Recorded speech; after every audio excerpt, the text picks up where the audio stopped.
when you're in a situation where, say, you're going through a door and you don't know if someone on the other side is waiting with a gun, what goes on mentally to stay calm, to fall back on your training and not let the mind take over and overcomplicate and put yourself in a state of panic? Well, everybody's sort of brave in different ways. And I still stand by this, okay? Yes, you don't know who's behind the door. Yes, you don't know who's behind the next door, and so on. But your training that you go through is top quality training. And we always use live ammunition, okay? Not like other units. We use blanks with big yellow backfire attachments on the NVV guns, all that type of stuff. We trained with live ammunition day in and day out, day in and day out.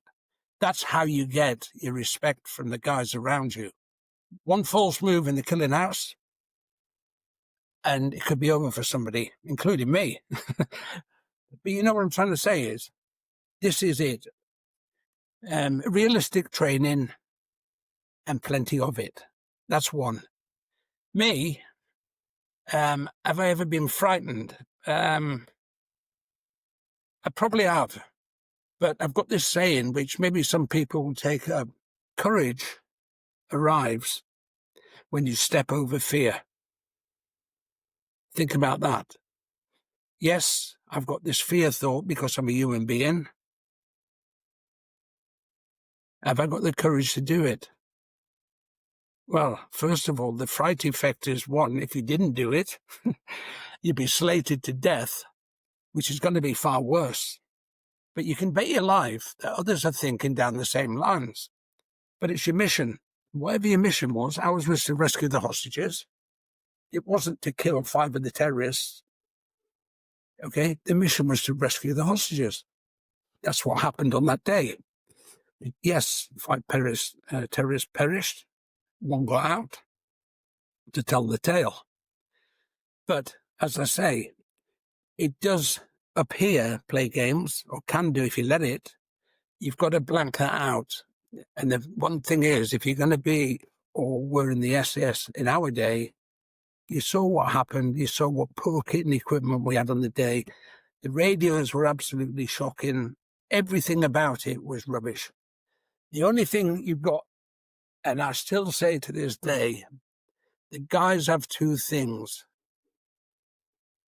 adaptability and flexibility. Adapt to any situation and be flexible enough at the end. If it's not working, don't be frightened to change. Adapt to the conditions, adapt to what's going on, but be flexible, not like A to B. No, if it's better to go to A to C to B, just do it. As the advert says, just do it. And I'll be honest with you, that was my school of thought. To this day, I still have a school of thought. I'm not as active as that, obviously, but it's got me to where I am, just to be incredible. That's the other thing, credibility, and the will to succeed is always going to be the case. Failure is not an option. Okay? People have failed, but they've tried. You can't knock that.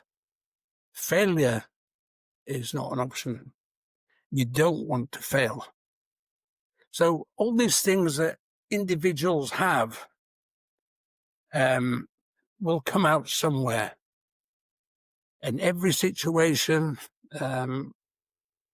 dictates, why would I want to jump into the South Atlantic from a C-130 from 1,200 feet when it's snowing and you don't know if anybody's going to be there to pick you up?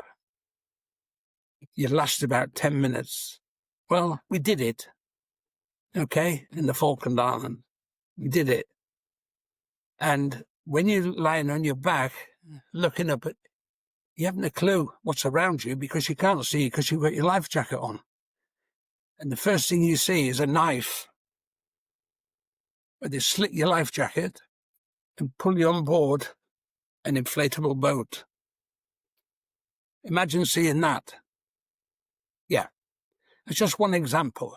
And you're freezing cold in the Atlantic, just bobbing around. You can't parachute over there somewhere, and you just lay there. You're waiting. You can't see anything, and then all of a sudden, somebody finds you.